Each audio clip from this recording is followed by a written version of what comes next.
politique maintenant peut-être des questions politiques là-dessus loo xamante ni c'est derrière mais là où le problème se pose moo que l'affaire est bloquée au niveau de la justice française donc de la voie judiciaire alors que loolu bu amee dafay jaaxal ñëpp parce que demande d'extradition alors qu'il y a des conventions qui nous lient je pense que warutoon nekk loo xamante ça peut tirer en longueur de cette manière alors que d'autant plus que tey jii on se focalise plus dans la forme que dans le fond du dossier donc je pense pas que ne tey jii loolu waroon mën a nekk loo xam ne dafay tardé nii ça veut dire que am na loo xamante ne bu nañ ko ci ok Ismaël élément boobu noonu concernant cette communication du Premier ministre Ousmane Sonko en attendant ñu ci dikk Abdoulaye Ndiaye mi ngi woon ci point yu am solo mbokk yi yéen a ngi ci jotaay waxtaan wi nga xamante ni désormais chaque mercredi du nu taay di ci dikk ak yéen te lépp lu jëm ci conseil des ministres ak xibaar yi faru sandi ñu daal leen ko fi dégtal décryptel leen ko en attendant ñu am li nga xamante ni moom mooy le contenu du message bi jógee ci conseil des ministres ma jëm ca régie Ismaïla su ko defee nu am communication bi nga xamante ni moom moo fa jàll laataa ñuy dikk ci plateau bi daal koy décrypter vite fait. Sur le dispositif mis en place pour protéger les populations contre les aléas de la vie, assurer la stabilité sociale, la paix et la santé publique qui constituent une préoccupation constante du gouvernement.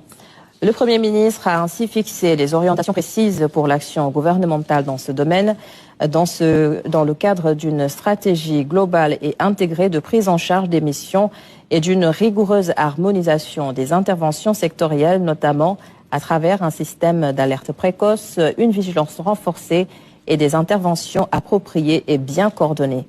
Dans ce sens, il a abordé la réactualisation de la stratégie nationale de sécurité alimentaire et de résilience pour l'arrimer aux orientations de l'agenda national de transformation Sénégal 2050. Cette stratégie révisée sera opérationnalisée par le programme d'appui à la sécurité alimentaire et à la résilience, permettant de renforcer l'efficacité des réponses aux crises alimentaires et de refonder les approches de prévention et de gestion des crises de manière structurelle. Le Premier ministre a rappelé que l'ancrage institutionnel au niveau de la primature de programmes et de structures de coordination vise à créer de véritables synergies pour renforcer l'impact global des politiques publiques et prévenir les chevauchements compte tenu du caractère multidisciplinaire et multisectoriel des interventions. Il a également souligné qu'au regard de la multiplicité des acteurs et de la nécessité de veiller à l'harmonisation des interventions, il convient de mettre en avant l'approche territoriale coordonnée par les autorités décentralisées et déconcentrées. À cet effet, le Premier ministre a adressé des instructions au ministre, au secrétaire général du gouvernement, en relation avec les ministères sectoriels pour assurer une cohérence effective des politiques sectorielles avec la stratégie du secrétariat technique du Conseil national de sécurité alimentaire. Il a clos sa communication sur 3 projets. La sécurisation de la liaison maritime Dakar-Gorée, l'autoroute Dakar-Tivaouane-Saint-Louis et l'agropole Sud. Il a présenté leur état d'avancement et les contraintes constatées avant de donner des instructions pour diligenter leur accélération. Ces projets illustrent, selon lui, la nécessité impérieuse d'aligner les procédures administratives sur le rythme et l'ambition du plan de redressement économique et social et de l'agenda national de transformation Sénégal 2050. Au titre des communications,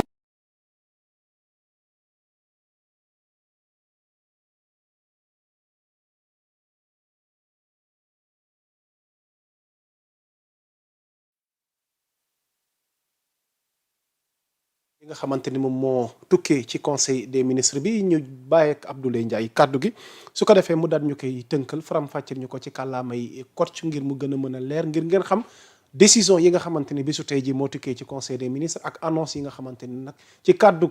maanaam ki nga xamante ni mooy premier ministre Ousmane Sonko jëm na fa Abdoulaye kon nga indi ci leeral. jaajëf yaa Moussa di wax na rek kon tey jii ci àllarba ñaar fan ak juróom-benn ci weeru novembre 2025 ci njiitu son excellence monsieur Bassirou Diomaye Diakhar Faye di président de la République du Sénégal amal nañ ndajeb conseil ministre bi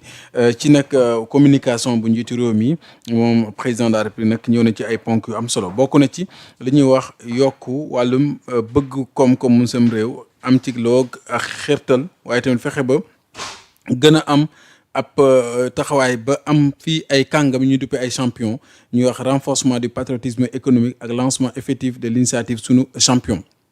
loolu nag moom la dooree ab waxtaanam bi mu jëlee kàddu nag mu ne nag loolu bokk na ci nekk xolub Sénégal 2050 bi fexe ba maanaam li ñuy wax yokku koom-koomu secteur privé national bi ba ñu mën a jëmmal vision Sénégal 2050 te loolu nag mi ngi sàkku ci yilimaani jawriñ ji mu daal gën a waxtaan gën a fexe ba ñii di acteurs yi nga xam ñoo nekk secteur privé national bi ak entreprise locale yi ñoom ñëpp daal ñu mën a amal ay programme ak projet public yoo xamante ni dañ ko jëmmal gën a yeesal lëkkaloo gi fexe ba def ci ay jéego yu am solo yoo xamante ni nañ fexe ba daal lépp lu jëm ci investissement privé au Sénégal dañ ci am liggéey gu mucc ayib goo xamante ni duñ ko nattable muy xam la rek ne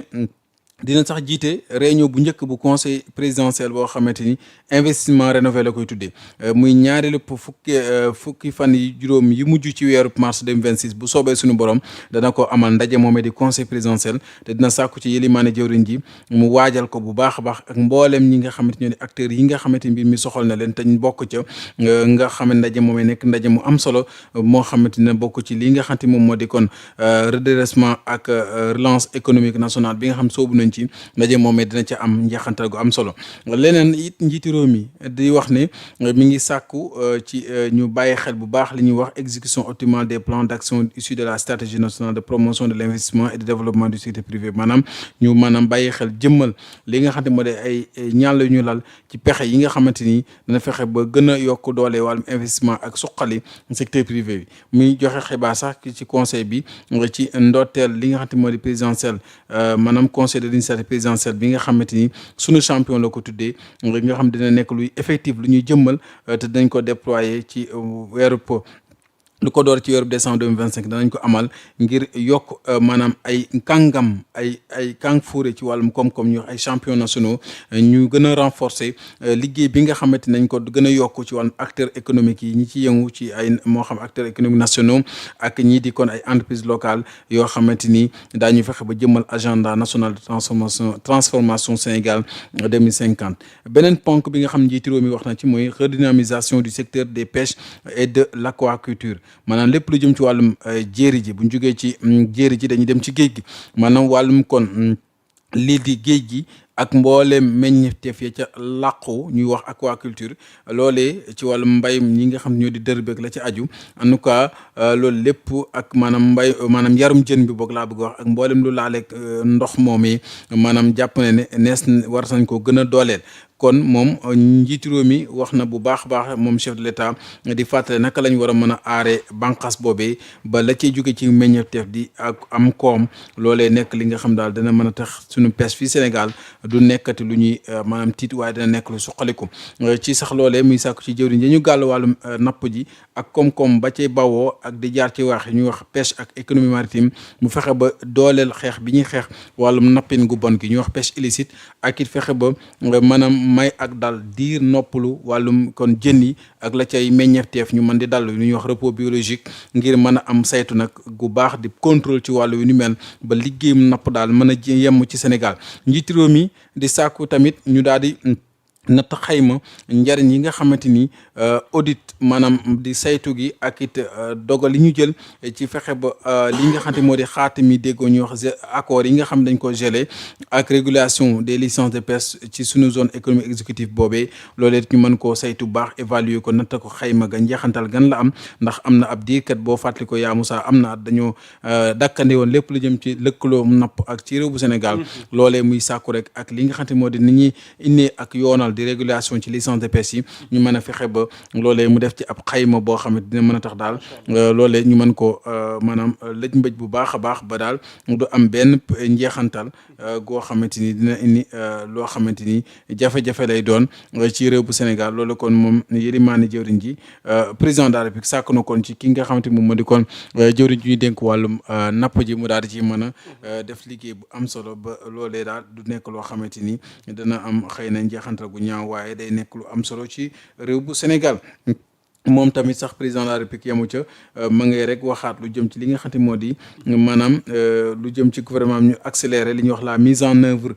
maanaam d'une nouvelle politique de pêche. Le chef de l'État mi ngi kon sàkku ci exploitation durable ak traitement des ressources ak l'adaptation de la pêche artisanale ñaa ñu fexe ba nappum gaal ak looco yi ñu mën a fexe ba dëppale ko doxalinu jamono ba mën a fexe tamit ba lii di marché bi jaba yi ñu fexe ba maanaam wàllum jën tam bañ faa ñàkk lool nit ñi mën faa àgg ba bu ñu mënee ñibbi seen kër mën a dànk puuj paaj mën a maccaat loolee bokk na ci li nga xamante ni li ñuy wax code des pêches ak l'application bi nga xamante ni war nañ koo jëmal ci code de l'aquaculture dana ko yombal ci jeexal jeexal ci ponk ba ci wàllum napp ji géej gi moom wax na ne mi ngi sàkk ci gouvernement bi mu gën a nag yombal wala bokk gaawal wala bokk dooleel yokkal bu baax la ñuy wax aménagement ak équipement en ligne ak ligne de financement yi waa du sous-secteur de l'aquaculture maanaam ñu ngi ci wàllum aquaculture boobee ci wàllum yarum jën gi ak lépp lu làmbook moom ñu gën leen a dooleel ci jumtuwaay ci barab waaye tamit ci li nga xam te moom moo di kon wàllum koppar ba mën a bokk ci ñi nga xam daal dinañ am liggéey gu mucc ayib mën a yeesal pees seen dalluwaay gaal yi ñuy wax kee pirogue ak équipement de pêche jumtuwaay yooyu yëpp mën a yemb dëpp ak jamono ni àdduna bi doxee dina tax daal loolee marché yi tamit lu mel ne marché national bu poisson bu Pikine loolee tamit ñu fexe ba nga amal ci ab rénovation maanaam yeesalaat ko lool ndax nag am na lees ca war a mën a jooyanti waaye fexe ba amal li ñuy wax modèle de gouvernance du secteur de pêche plus inclusif et plus transparent maanaam fexe ba amal yorinu ko napp gu secteur bànqaas gu am solo goo xamante ni du am dara lu ci kuñ ci beddi ñëpp a cee mën a sóobu waaye dana am leeraange ñuy wax inclusif ak transparent ci beneen fànn moom njiiti réew mi ñëw na ci conseil bi mooy accélération du développement du transport aérien maanaam buñ jugee ci géej gi dañoo jugee ci jéeri ji sànq ci wàllum secteur privé national jóge dem ci géej gi dañuy naan coow ca jaww ja maanaam ca jaww ja nag ma ngay wax ñu yokk bu baax a baax liggéey bu jëm ci transport aérien ginnaaw bi nga xamante ni jaajëfal na jëwriñ ji ñu gàll lu ñu mel di transport terrestre maanaam wàllum dem beeg dikk bi ci jéeri ji waaye dem bi ci jaww ji di aérien ngir nag liggéey bi nga xamante ni daal amal na ko ci Dakar ginnaaw bi nga xamante ni wàllum comité des ministres de la SECNA danañ amal xeexoo bu ñu mel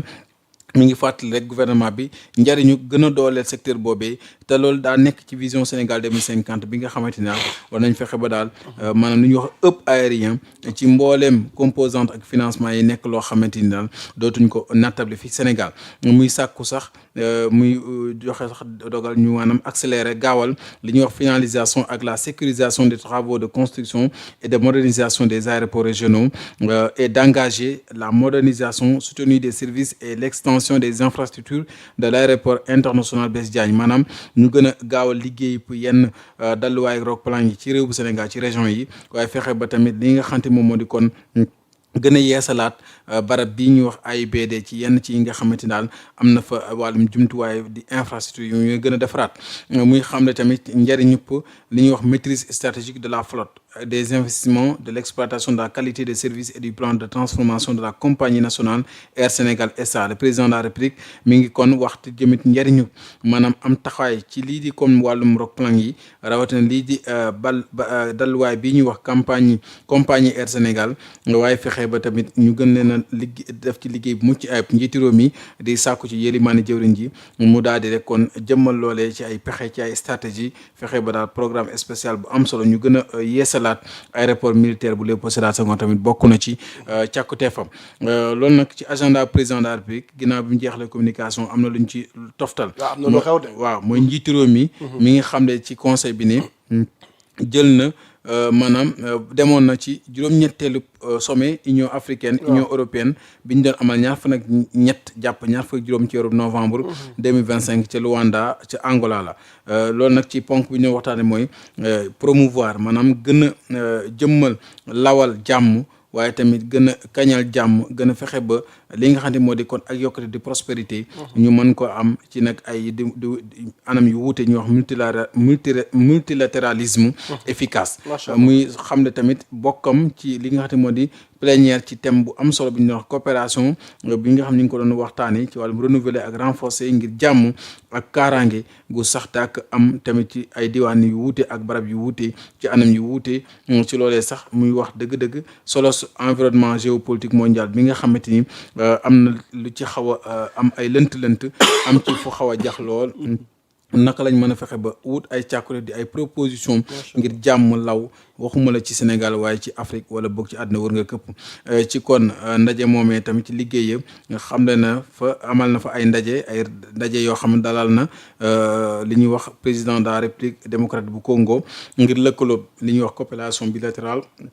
dig lëngoo waaye le président de la République tamit gabonaise tamit dalal na ko ak les chanceliers allemands le président de la Banque africaine de développement BAD ak la présidente de la Banque européenne de reconstruction et de développement di BERD moom aussi dalal na ko BRD ci ndaje moomee kon loolu moo nekkoon communication bu président jeexale ak communication bu Yélimane jawriñ ji donc au titre de la communication du premier ministre moom monsieur le premier ministre nag di Yélimane jawriñ ji door na communication ci li ñuy wax les orientations du gouvernement en matière de sécurité alimentaire maanaam kaaraangeeg maanaam lekk gu doy la mat sëkk ci Sénégal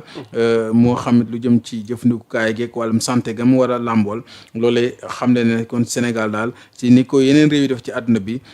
am na ay jafe-jafe ci wàllum li ñuy wax crise sanitaire multisectorielle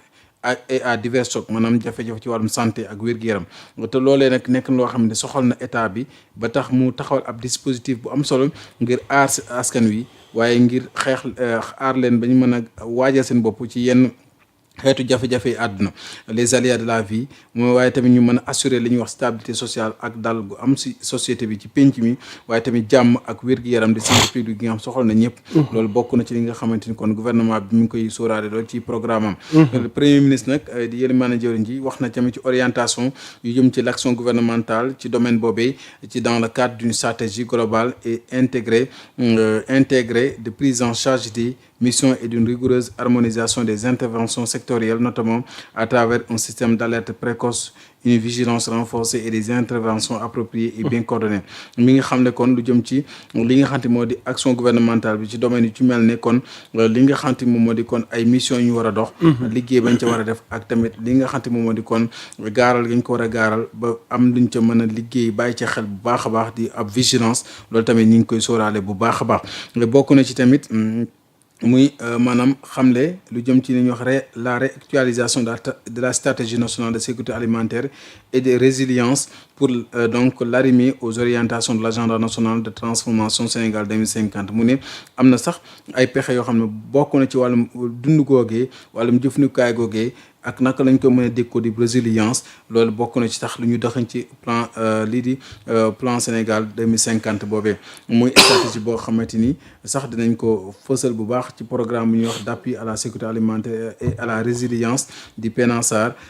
PNSASR donc di li nga xamante moo di ab programme bu am solo la ngir gën a mën a yokk efficacité mën a tontu jafe-jafe wàllum dund gi waaye mën a fexe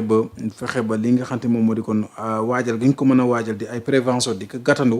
ba lu mel ne bañ leen a bett loolu lépp am na ci liggéey boo xamante ni ak bu mbir amee nag nga koy dékko ñu wax gestion des crises loolu ñu ngi cay liggéey am solo premier ministre tamit mi ngi fàttali maanaam l'ancrage institutionnel au niveau de la primature maanaam ancrage gi mu gën a ancrage maanaam dëggu gi mu gën a taqoo ak foofee ca dalluwaayam ci programme ci mel ne li nga xam ne moo di ay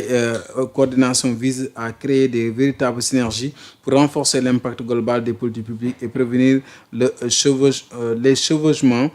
compte tenu du caractère multidisciplinaire et multisectoriel des interventions kon am na loo xamante ni incha allah dëx nañ ko ci ay programme ak ay coordination yoo xamante ni incha allah nañ ko daan amale ci primature dara da ca soppeeku muy xamle tamit lu jëm ci lii nga xamante moo di la municipalité des secteurs de la nécessité de veiller à l'harmonisation des interventions. Il convient de mettre en avant l'approche territoriale coordonnée par les autorités décentralisées et déconcentrées. À cet effet, le Premier ministre a adressé des instructions au ministre secrétaire général du gouvernement en relation avec les ministères sectoriels pour assurer une mise en cohérence effective des politiques sectorielles avec la stratégie du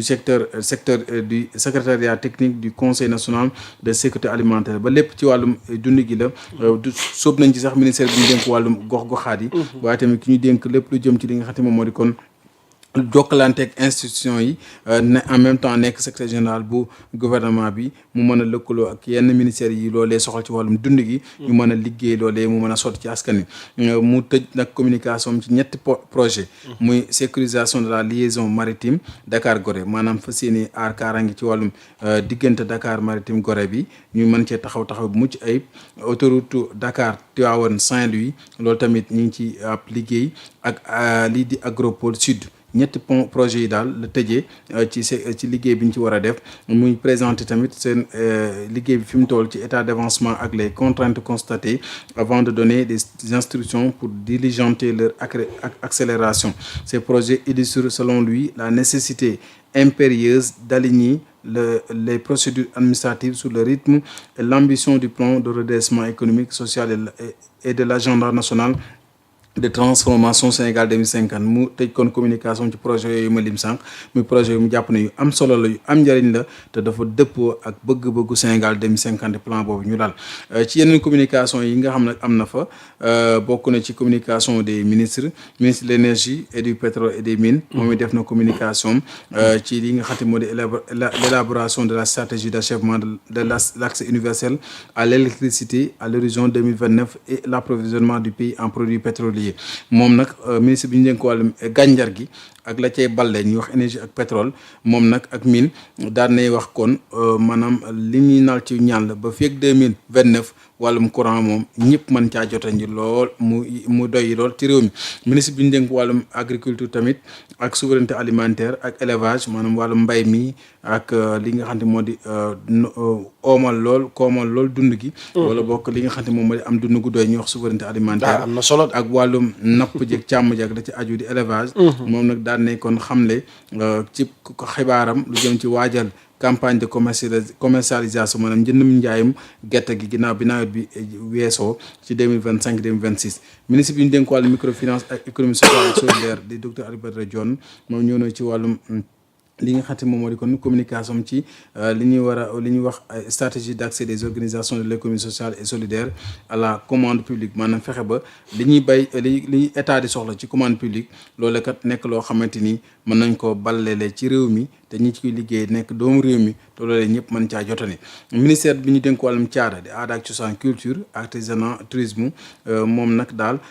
nay def xibaaram ci wàllum li nga xam ne mooy organisation de la première édition du festival ouest africain des arts ak de la culture bi nga xamante ni war nañ ko kon maanaam daal di amal ci li nga xamante moom moo di fii ci réew bu Sénégal muy première édition boo xamante ni festival bu am solo la ci wàllum caada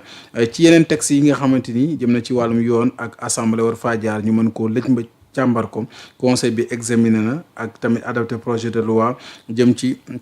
autorisant le président de la République à ratifier la convention relative à l'extradition entre la République du Sénégal et la République de Gambie signé à Dakar le 12 mars 2020 maanaam président kon conseil bi xamle ne na am na projet de loi boo xam daañu ko yóbbu assemblée ngir nag maanaam may sañ-sañ njiitu réew mi moom mu mën daal xaatim lu jëm ci bu ñu waree delloo si ku yoon am lanteel ak moom jëflanteel ca loolu sax maanaam ñu ngi ko njëkkoon a bind xaatim ci fukki fan ak ñaar ci weeru mars 2020 la woon muy dox diggante Sénégal ak Gambie beneen projet de décret portant tamit création et fixation des règles d'organisation et de fonctionnement de la commission des achats de l'État maanaam lépp lu état war di jëfandikoo ci njënd loolu tamit am na ci ab yoonal goo xam ne daañu ko ci amal di décret projet de loi yeneen mesures individuelles yoo xam ne jël nañ ko fa la ñuy jeexale mooy président de la République jël na ay dogal yoo xam ne bokk na ci au titre du ministère de l'énergie et du pétrole et des mines monsieur Alioune Seck ingénieur géologue moom tabb nañ ko directeur général bu Petrosen exploitation et production mu wuutu fa monsieur Talla Gueye ci yeneen ministère bu mel ne de la famille et de l'action sociale ak solidarité monsieur Souleymane Diallo inspecteur de l'enseignement élémentaire tabb nañ ko secrétaire général de l'office national des pupilles de la nation maanaam kuréel googu ñu askanale ñi nga xam ne daal ñoom nguur état bi leen bàyyoo bu ñuy fàttali ko sax lu mel ne